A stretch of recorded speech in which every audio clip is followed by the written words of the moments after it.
शाळा आहेत त्यांची टक्केवारी वाढली, मराठी शाळांची टक्केवारी कमी झाली, 4थ्या नंबरला पटसंख्या गेलेली आहे. सरकार काय पाहून असं आहे की कुठलीही मराठी शाळा बंद होणार नाही या संदर्भात सातत्याने आम्ही निर्देश दिलेले आहेत.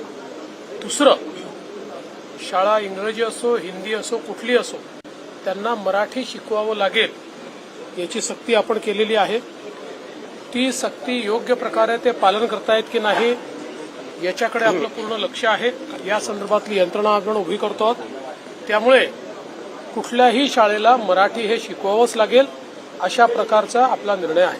तेव्हा बहुत नाशिक आणि रायगडचा जो पालकमंत्री पदाचा विषय आहे या संदर्भात काल बावनकुळेंनी म्हटलं होतं की लवकरच गोड बातमी मिळेल. लवकरच सुटणार आहे. तो चाललाय त्याच्या संदर्भात चर्चा, पण लवकरच सुटेल. तेव्हा भाऊ काल जळगावमध्ये पोलिसांचं अपहरण हा प्रकार झालेला आहे. पोलिसांना काल अपहरण उमरठी गावामध्ये केलं होतं. असं आहे की मध्य प्रदेशचा जो आपला लगतचा भाग आहे या ठिकाणी काही इलिगल ऍक्टिव्हिटीज चालल्यात असं आपल्या लक्षात आलं. त्यामुळे आपल्या पोलिसांनी एक ट्रॅप टाकला होता.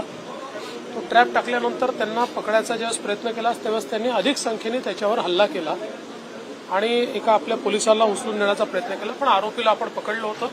मध्य प्रदेश पोलिसांच्या मदतीने आपण पोलिसही आपला सोडवलेला आहे आणि आपण मध्य प्रदेश पोलिसांना हे सांगितलेलं आहे की अशा प्रकारे इलिगल ऍक्टिव्हिटी तुमच्याकडे होत आहेत आणि त्याचा परिणाम आमच्यावरही शेवटी ते जे काही शस्त्रबिस्त्र बनतात ते आपल्याकडे देखील येतात. त्यामुळे त्या संदर्भात कॉर्डिनेशन करण्याचा प्रयत्न चालला. धनंजय मुंडेंनी सुरेश दसांच्या भेटीवरून राजकारण आपल्याला आता दसांच्या भूमिकेवरही संशय व्यक्त केला जातोय.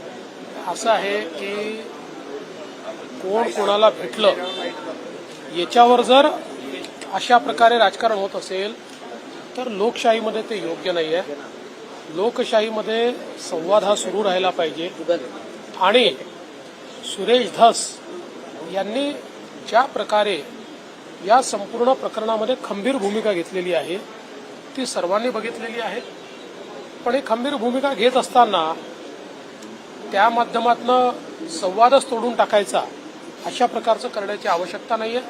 शेवटी धनंजय मुंडे हे देखील राज्याचे मंत्री आहेत.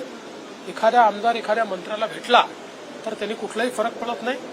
शेवटी सुरेश दसांनी देखील हे सांगितलेलं आहे की भेट घेतली तरी हेतू एकच आहे की कुठल्याही परिस्थितीत या ठिकाणी सरपंच देशमुख यांच्या मारेकऱ्यांना शिक्षा झाली पाहिजे हा हेतू घेऊन ते काम करतायत.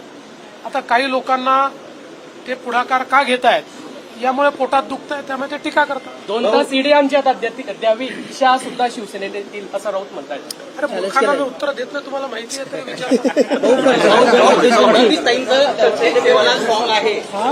अमृताबाईंचं एक गाणं सध्या चाललेलं आहे आणि त्याला कमी वेळेत खूप मोठे व्ह्यूवर्स मिळाले. ते अतिशय चांगलं सेवालाल महाराज जे आमच्या बंजारा समाजाचं दैवत आहे आणि आपल्याला कल्पना आहे की देशामध्ये सेवालाल महाराजांचं खूप मोठं कार्य आहे आणि त्यांच्या जयंतीच्या निमित्ताने एक मला असं वाटतं गाणं त्या ठिकाणी रिलीज झालेलं आहे. ते समाजातल्या सगळ्याच म्हणजे केवळ बंजारा समाज नाही सगळ्यांनाच ते आवडलेलं आहे. शेवटी एक प्रकारे आपल्या गुरूंच्या प्रती संतांच्या प्रती आणि ईश्वराच्या प्रती ती आराधना आहे.